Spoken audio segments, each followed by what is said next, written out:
every crime is a wound on the world. We're here to dissect it, layer by layer, to find the truth buried within. This is Anatomy of Crime. Imagine a hotel room in Hong Kong. It is June 2013. The air is humid, heavy with the impending monsoon season, but inside room 1014 of the Mira Hotel, the atmosphere is frozen, sterile, and thick with paranoia. A young man sits on the edge of the bed. He is pale, unshaven, and visibly malnourished, having subsisted on room service for weeks. He has lined the crack under the door with pillows to muffle sound. When he types his passwords into his laptop, he pulls a large red hood over his head and the screen, not for warmth, but to create a visual shield against hidden cameras he fears might be recording his keystrokes from the ceiling vents or the smoke detectors. This is not the behavior of a madman, though to an outside observer, it would certainly look like it. This is the behavior of a man who knows exactly what the most powerful intelligence agencies on Earth are capable of, because he helped build the systems they use. He is waiting for 2 journalists and a filmmaker. In his possession are 4 laptops containing tens of thousands of top-secret documents, digital proof of a global surveillance apparatus so vast, so intrusive, and so completely hidden from public oversight that its exposure will fundamentally alter the relationship between the citizen and the state in the 21st century. He knows that once he opens that door, his life as he knows it is over. He knows he will likely never see his home, his family, or his partner again. He believes he might die in a black site or be rendered to a supermax prison for the rest of his natural life, but he opens the door anyway. Today, on Anatomy of Crime, we are not looking at a murder or a bank robbery or a serial killer. We are looking at a crime of conscience, or perhaps, depending on your perspective, a crime of treason. We are dissecting the anatomy of a mass surveillance leak. We will peel back the layers of the National Security Agency's architecture, examine the specific technical mechanisms of data collection, known as PRISM and Upstream, and reconstruct the psychological and logistical journey of Edward Snowden. We are asking how a high school dropout became the architect of the Panopticon, and then how he burned it down. To understand the anatomy of this leak, we must first understand the anatomy of the leaker. Edward Joseph Snowden was born in 1983, a child of the Beltway. His family was deeply entrenched in the machinery of the federal government. His father was a Coast Guard officer. His mother worked at the federal court in Baltimore. He grew up in the shadow of the National Security Agency's headquarters at Fort Meade, Maryland. From a young age, Snowden exhibited a specific type of intellect. He was analytical, obsessive, and deeply questioning of authority. He didn't just want to know that things worked. He needed to know how. He dropped out of high school, a detail often seized upon by his critics to paint him as uneducated. But this omission masks a distinct reality of the early Internet era. Snowden was an autodidact. He learned to code and navigate the digital landscape when the Internet was still a frontier, a place of pseudo-anonymity and unrestricted information. This shaped his worldview. To Snowden, the Internet was not a product, it was a place. It was a commons where identity could be fluid and speech could be truly free. Following the attacks of September 11, 2001, Snowden, like many Americans, felt a surge of patriotism. He wanted to serve. He enlisted in the Army Reserve as a Special Forces candidate, driven by a desire to liberate the oppressed. However, the reality of military training and a bilateral tibial stress fracture washed him out of the program. He couldn't fight with a rifle, so he turned to his other weapon, the keyboard. He entered the intelligence community, not as a spy in a tuxedo, but as a security guard, and quickly pivoted to information technology. This is a critical structural flaw in the anatomy of modern intelligence that we must highlight. After 9/11, the intelligence budget exploded. The sheer volume of data being collected required an army of technicians to manage it. The NSA and CIA couldn't hire government employees fast enough, so they turned to private contractors. Companies like Booz Allen Hamilton and Dell became the gatekeepers of state secrets. Snowden became a systems administrator. A systems administrator is the king of the digital castle, while a case officer or an analyst sees only the intelligence relevant to their specific target or region. The systems administrator sees the infrastructure itself. They have the keys to every door. They maintain the servers where the data lives. They have, by necessity, higher access than the people running the agency. Snowden rose through the ranks quickly, working for the CIA in Geneva and later for the NSA in Japan and Hawaii. It was in Geneva that the first cracks in his ideological armor appeared. He saw firsthand how intelligence operatives could manipulate systems, ruin lives, and bypass laws to achieve objectives that seemed to have little to do with stopping terrorism. But the true turning point, the moment the anatomy of the leak began to form, was not just about what he saw, but about the scale of what was being built. Snowden was stationed at an NSA facility in Hawaii, working as an infrastructure analyst for Booz Allen Hamilton. By this time, roughly 2012, the NSA had completed a transition from targeted surveillance to bulk collection. The old paradigm of spycraft was looking for a needle in a haystack. The new paradigm, enabled by cheap digital storage and massive computing power, was to simply collect the entire haystack. He encountered programs with names that sounded like science fiction. There was Prism, a program that allowed the NSA to collect emails, chat logs, and video calls directly from the servers of major U.S. tech companies like Google, Facebook, Microsoft, and Apple. There was Upstream, which tapped directly into the fiber optic backbone of the Internet, the physical cables that carry global data traffic, siphoning off communications as they flowed through the switches.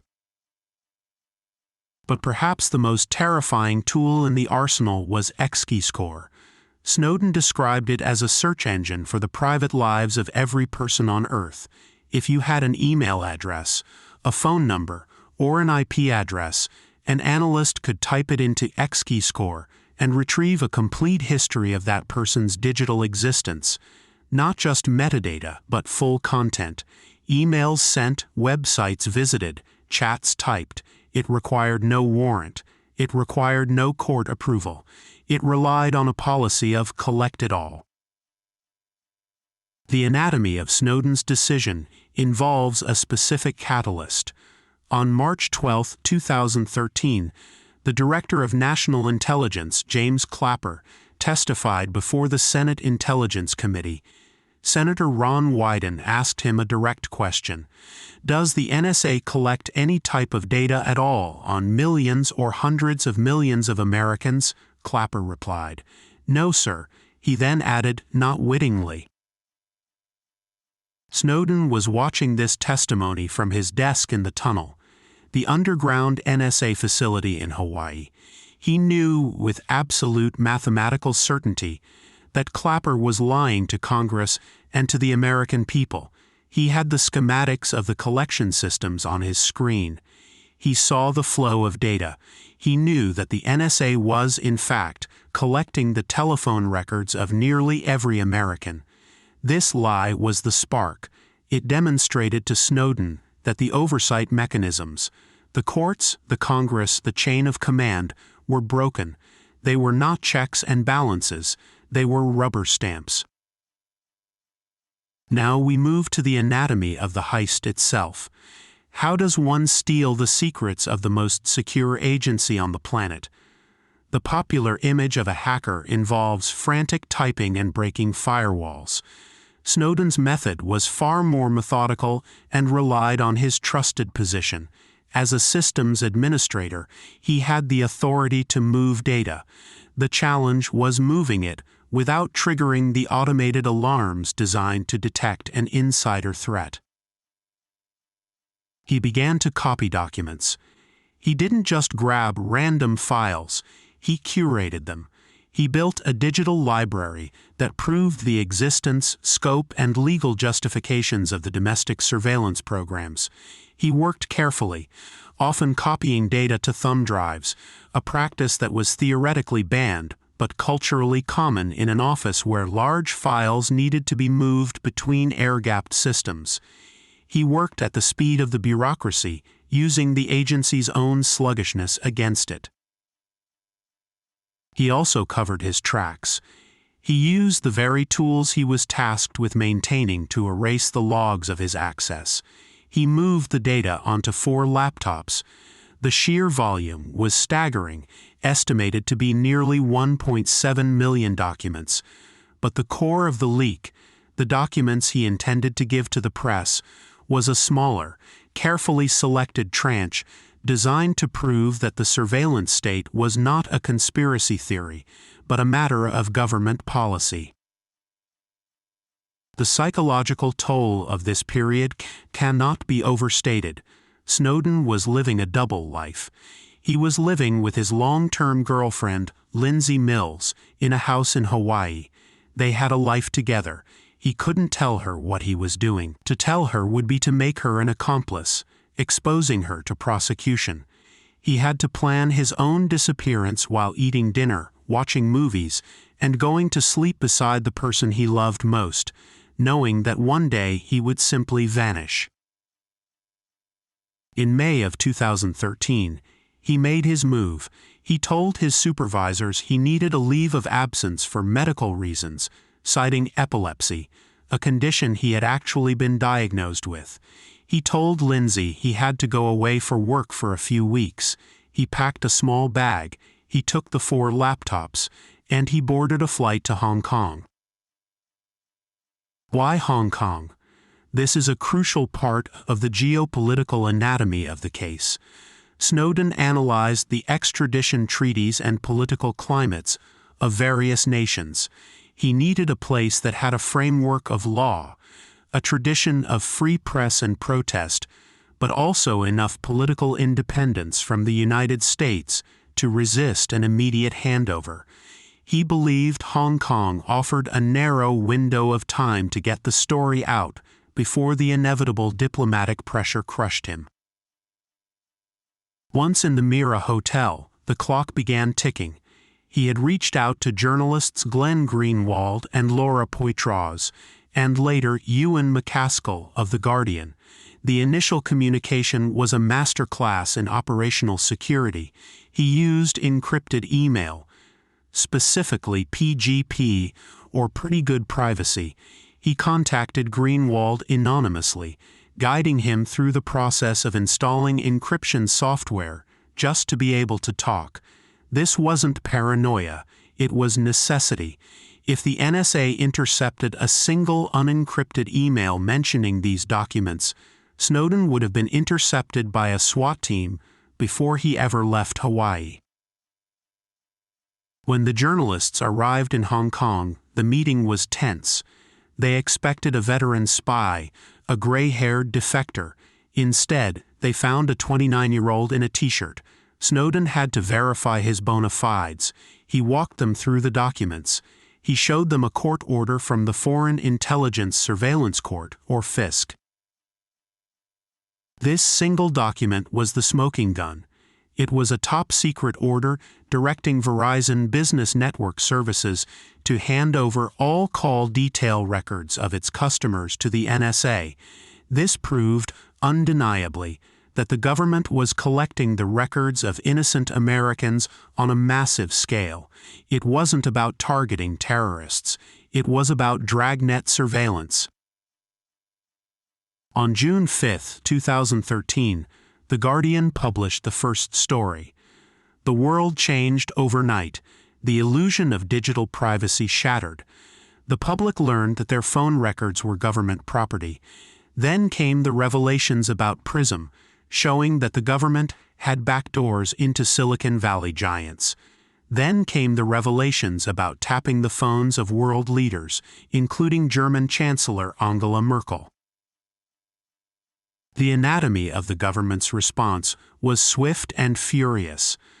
The Department of Justice unsealed a criminal complaint charging Snowden with theft of government property and 2 counts of violating the Espionage Act of 1917. This is a critical legal distinction. The Espionage Act does not distinguish between a spy selling secrets to an enemy for profit and a whistleblower revealing illegal activity to the press for the public good. Under the law, Snowden was treated the same as a traitor. There is no public interest defense under the Espionage Act. He would not be allowed to argue in court that he did it to protect the Constitution. Snowden watched the news from his hotel room. He knew the net was closing. He saw the media trucks gathering outside the Mira. He had to move. With the help of local human rights lawyers, he went underground in Hong Kong, hiding among the city's refugees, people who knew exactly what it meant to be hunted by a state. The escape from Hong Kong is a thriller in itself. The U.S. government revoked his passport. They pressured the Hong Kong authorities to arrest him. But through a combination of diplomatic bureaucracy and timing, Snowden boarded an Aeroflot flight bound for Moscow, intending to transit to Latin America. He never made it to Havana or Quito. When he landed at Sheremetyevo Airport in Moscow, the trap snapped shut. The U.S. had annulled his passport while he was in midair. He was stateless. He couldn't enter Russia, and he couldn't fly to another country. He was trapped in the transit zone, a legal limbo, for 40 days. This period was the crucible of the aftermath. The U.S. government leaned heavily on every nation that considered offering him asylum. The plane of the Bolivian president, Evo Morales, was forced to land in Austria on suspicion that Snowden was on board, an unprecedented breach of diplomatic protocol that underscored the desperation of the American intelligence apparatus to recapture their wayward son. Eventually, Russia granted him temporary asylum. It was an irony not lost on anyone. A man who leaked secrets to expose the surveillance state was forced to seek refuge in a country with a notoriously poor record on human rights and press freedom. Critics seized on this, calling him a Russian asset. Snowden maintained he had no relationship with Russian intelligence, that he had destroyed the cryptographic keys to the documents before leaving Hong Kong so that he could not be coerced into giving them up. He was, effectively, a guest who had locked his own luggage and thrown away the key. Let's step back and look at the anatomy of the impact. What did this leak actually achieve? The revelations set off a global debate that is still raging. In the United States, it led to the USA Freedom Act of 2015, which ended the bulk collection of telephone metadata by the NSA, the very program Snowden had exposed with that first Verizon document. It was the first time since 1978 that Congress had restricted the NSA's surveillance powers. But the more profound impact was technological. Before Snowden, encryption was a niche tool for geeks and spies. After Snowden, it became the standard. WhatsApp, Apple, and Google rolled out end-to-end encryption by default for billions of users. The Snowden effect hardened the Internet. It forced tech companies to lock their doors against the government to regain the trust of their users. We must also examine the anatomy of the whistleblower's fate. Snowden remains in Russia. He has married Lindsay Mills, who eventually joined him in exile. They have children. He makes his living speaking to audiences around the world via video link, a digital ghost haunting the machine he exposed. The debate over his legacy is polarized. To the intelligence community, he is a traitor who caused irreparable damage to national security, burned methods and sources, and handed a propaganda victory to adversaries. They argue that the collection of data is not the same as the abuse of data, and that he exposed lawful programs authorized by Congress and the courts. To civil libertarians and privacy advocates, he is a hero. He revealed that the government was interpreting the law in secret, effectively creating a secret law that the public could not follow because they did not know it existed. He showed that the architecture of the Internet had been militarized.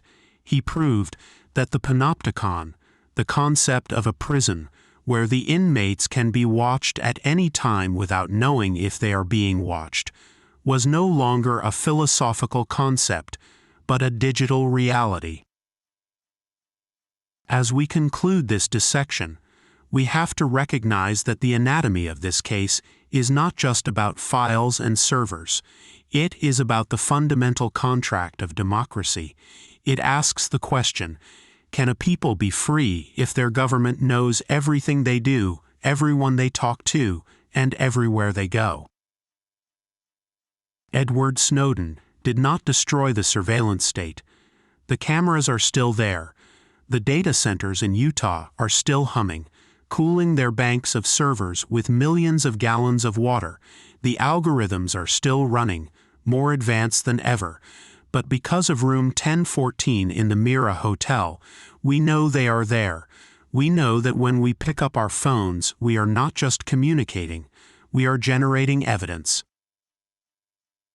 The anatomy of this leak reveals that privacy is no longer the natural state of human existence. It is something that must be actively fought for, encrypted, and defended. Snowden showed us the invisible bars of the cage. Whether we choose to break them or simply learn to live comfortably behind them is a decision that remains for now up to us.